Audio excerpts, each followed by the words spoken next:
Baik, bismillahirrahmanirrahim. Assalamualaikum warahmatullahi wabarakatuh. Selamat siang teman-teman dan selamat hari dimanapun berada. Saya kali ini sedang bersama saudara saya yang memang sedang sibuk-sibuknya pengantin baru, kemudian mempersiapkan kegiatan, tapi saking spiritnya untuk membela rakyat nelayan atau masyarakat nelayan, beliau sempatkan waktu untuk berbincang bersama kami, tentunya kaitan dengan persoalan yang sedang berkembang di zona selatan, yaitu di wilayah Teluk Jukung, Jalan Ngelong, Kecamatan Juralu. Yang kita tahu jauh sebelumnya daerah itu adalah daerah yang sudah ditetapkan sebagai zona budidaya lobster. Lalu kemudian akhir-akhir ini Provinsi Nusa Tenggara Barat menetapkan juga tempat itu atau daerah itu sebagai pelayaran yang akan menuju ke PTT Sumbawa Barat. Nah, kali ini saya sudah bersama saudara saya, tentunya Ketua Nelayan Independen, ada Bung Hasan Gaup atau Bung Hasan Saiful Rizal. Ya, beliau ini nama lengkapnya mungkin tidak banyak yang tahu. Nah, oleh karena itu kali ini kami akan bincang-bincang berkaitan dengan bagaimana tanggapan dari Bung dan kawan-kawan, khususnya para nelayan di wilayah itu, tentang kebijakan gubernur yang baru ini. Silakan. Baik, terima kasih. Sebelumnya perkenalkan, saya Hasan Gaup selaku Ketua Serikat Nelayan Independen. Terkait tentang SPED ya, penyeberangan, Ya, ya, antara Lombok dan BNT Sumbawa. Sebenarnya kalau dilihat dari spek speedboat itu sebenarnya tidak jadi masalah, karena speed yang ada di wilayah Telong-Elong itu besarannya sama, mesinnya sama. Cuma yang menjadi masalah kemarin adalah tidak adanya koordinasi baik pemerintah, provinsi, kabupaten dan desa. Sosialisasi ini penting. Yang akhirnya tiba-tiba diposting, yang itu yang membuat kericuhan di masyarakat nelayan. Karena wilayah areal Teluk Jukung ini adalah areal budidaya nasional, sudah menjadi kampung lobster, dimana kalau ada penyeberangan, tentu khawatiran kami adalah selaku budidaya, kami khawatir bahwa lobster-lobster ini terganggu. Kedua adalah arus yang begitu kuat. Ketiga, jangan sampai keramba terus bagang yang ada di wilayah Teluk Jukung itu bisa rusak karena arus begitu. Yang keempat, kalau speed ini lalu lalang, misalkan ngangkut muatan per hari dia masuk sampai 3-4 kali misalkan, tentu ada beberapa kekhawatiran, misal bocornya oli, bensin, minyak, yang akhirnya kualiti air itu sangat terganggu gitu. Itu sih, Bung. Ya, adapun kaitan dengan itu, Bang, kan itu tidak terlalu berdampak signifikan ya berkaitan dengan hadirnya speedboat ini. Maksud saya yang sebenarnya menjadi kekhawatiran yang paling ditakutkan oleh kawan-kawan nelayan di selatan itu apa, selain tadi soal stresnya lobster dan seterusnya? Kalau kekhawatiran sebenarnya lebih kepada jadwal penumpang yang akan diangkut setiap hari begitu. Nah, seperti yang saya bilang tadi, arus. Tentu lobster di situ akan terganggu kan begitu. Nah, cuma seperti yang saya bilang tadi, kalau dilihat dari speedboatnya sebenarnya tidak jadi masalah, dan ini pun bisa menjadi diajak kerjasama. Kenapa saya bilang bisa diajak kerjasama? Dia ngangkut penumpang misalkan ke BNT Sumbawa. Kebetulan di BNT inilah wilayah bibit.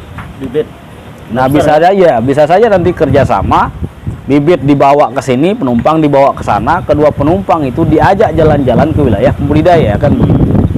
Tentu ada imbas. Iya. Nah, cuma seperti dari awal yang saya katakan tadi bahwa ini tidak ada sosialisasi, koordinasi itu tidak ada. Dan wilayah zona Telong-Elong ini kan provinsi sudah punya RT RW sendiri, kabupaten sudah punya RT RW sendiri. Dan walaupun laut hari ini sudah diambil alih oleh provinsi, tapi provinsi tidak bisa semena-mena, tidak bisa sewenang-wenang. Tentu harus ada koordinasi dengan pihak kabupaten, pihak desa dan masyarakat. Itu sih. Lalu kemudian berkaitan dengan RT RW ini dan tidak bisa semena-mena, Bang. Itu apakah berkaitan dengan ini dengan zonasi RT RW yang di sana? Karena provinsi juga berhak melalui kebijakan yang mendukung program itu. Tentu provinsi punya kebijakan, cuma kan tata ruang, Pak. Kembali ke tata ruang bahwa wilayah zona budidaya areal Teluk Jukung ini kan sudah menjadi budidaya nasional di situ arealnya. Tentu provinsi sangat paham terkait ini. Pun Pak Gubernur beberapa minggu yang lalu sudah beberapa kali ketemu dengan Menteri Trenggono, Menteri KKP. Dan sekarang sedang dibuat kantor untuk Kampung Lobster, persiapan, dan bahkan udah dibuatkan plang di situ.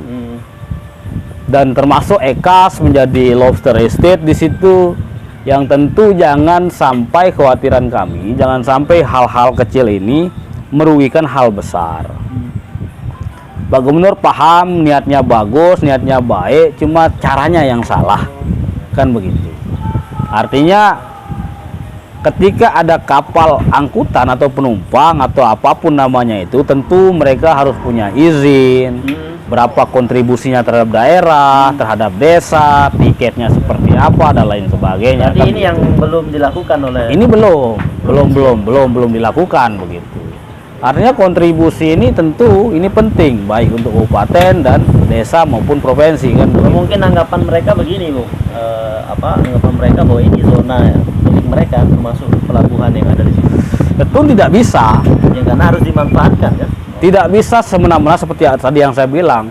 Provinsi punya laut, cuma provinsi tidak bisa semena-mena karena berdasarkan peraturan pemerintah, kalau tidak salah ada catatan saya, nomor 15 tahun 2010 tentang penyelenggaraan penataan ruang di situ.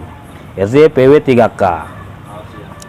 Nah, di situ juga ada amanat undang-undang nomor 27 tahun 2017 tentang pengelolaan wilayah pesisir dan pulau-pulau kecil. Nah, di situ sudah dibagi, provinsi sudah punya zonanya masing-masing, kabupaten juga punya zona masing-masing. Jadi tidak bisa di satu tempat itu dibuat jadi dua agenda.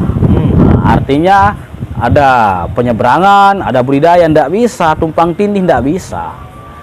Nah, artinya harus satu zona. Bisa gitu. Berdampak terhadap pembangunan ekonomi baru, bagaimana tanggapan teman-teman? Kalau saya makanya dari awal ini kan kalau berbicara speed ini, kita harus kupas dulu masalah speed ini. Ya betul. Speed ini kan speed kecil nih, angkutannya sampai 20 sampai 25 orang, dan itu speed ini banyak sekali ukuran semacam ini di areal zona budidaya. Itu yang pertama.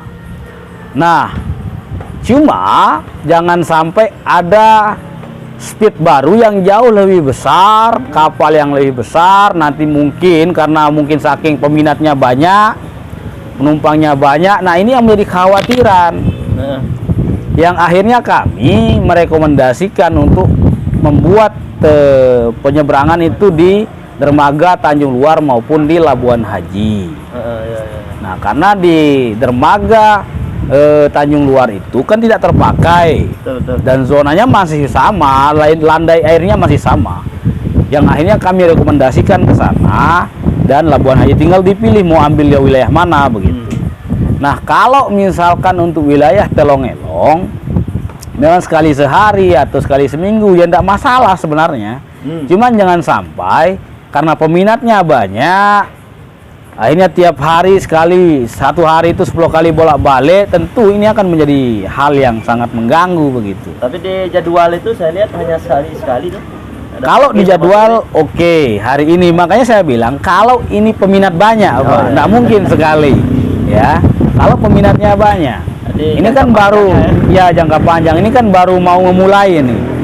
Tanggal 10 seperti yang dikatakan oleh Pak Gubernur kita, Gubernur NTB, bahwa tanggal 10 itu launching kan begitu. Kalau launching ini mungkin ya 5-6 orang akan try atau mencoba kan Iya, begitu. betul. Nah, kalau nanti peminatnya 100 orang per hari. Iya. Nah, ini bikin cukup khawatir begitu. Walaupun Atau mungkin ada saran lain, tidak masalah dia tetapkan di wilayah itu. Tapi speednya sejak masuk zona perikanan dipelankan. kalau itu dari awal kemarin kebetulan yang punya speed ini sudah ke rumah dan saya diskusi. Dan memang kalau sudah masuk areal budaya, gasnya dipelankan, harus masuk wilayah itu harus pelan. Iya. Nah, dari awal sudah bilang bahwa ini tidak masalah sebenarnya karena speed ini kecil. Kalau yang ini, Nah jangan ada tambahan yang jauh lebih besar. Nah ini yang menjadi khawatirkan. siap. Lalu apa saran kepada Gubernur NTB berkaitan dengan itu, Bung Aceh? Ya, kalau saran saya kepada Pak Gubernur NTB, jangan memposting sesuatu yang belum jelas. Iya. Artinya belum jelas itu bahwa dokumennya belum jelas, aturannya belum, dan lain sebagainya. Sosialisasi belum ya? Sosialisasi belum.